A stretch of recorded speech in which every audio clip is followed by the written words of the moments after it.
Donald Trump's attempts to run for a third term are going to go one of two ways. Eventually, all of this is going to come to a head within the Supreme Court. And it's going to go one of two ways. Either the Supreme Court is going to look at this as an opportunity to rid themselves of Trump, because if they cut him off and say, no, that's it, per the Constitution, you're done, they get to stay in their jobs for the rest of their lives while he fucks off. Or they're going to actually figure out a way to make it so he can run for a third term. And if they figure out a way to make it so that he can run for a third term, it's going to be people like Amy Coney Barrett that are going to be leading that. There's a reason she used these words in her answer. Well, that's what the amendment says, right? And why she later said this about how general the language of the Constitution is. So sometimes it's very specific. The president has to be at least 35 years old. But sometimes it's very general.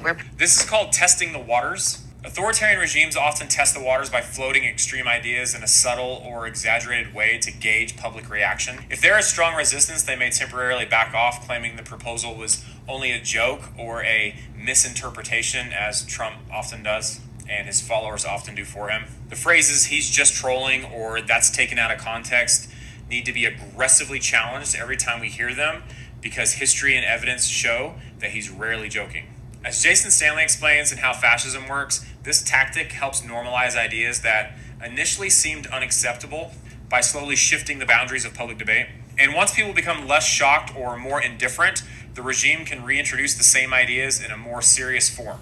It seems gradual, or at least it used to, but this process makes it easier for authoritarian leaders to push their agenda without immediate backlash. Our job at present is to ensure that every time they do this, every time they simply float an idea like running for a third term, or becoming a dictator, or going to war with one of our own cities, that we demonstrate our outrage and our unwillingness to go along with it, and not let them think for 1 second that joking about such things will be ignored. I am one of those people that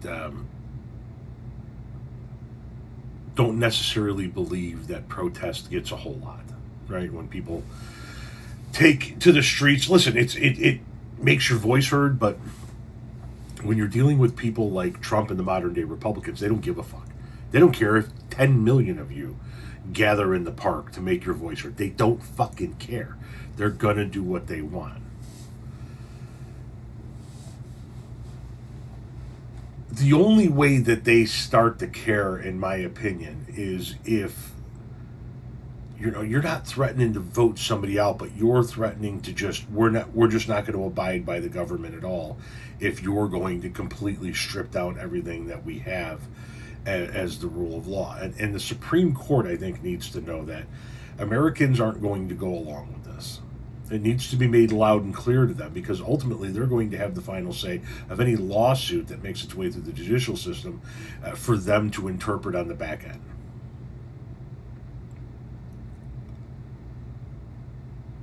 She is dipping her toe in the water. She is trying to say, what are people going to... Backlash to the Supreme Court, I think, might have some effect. Why? They have lifetime jobs.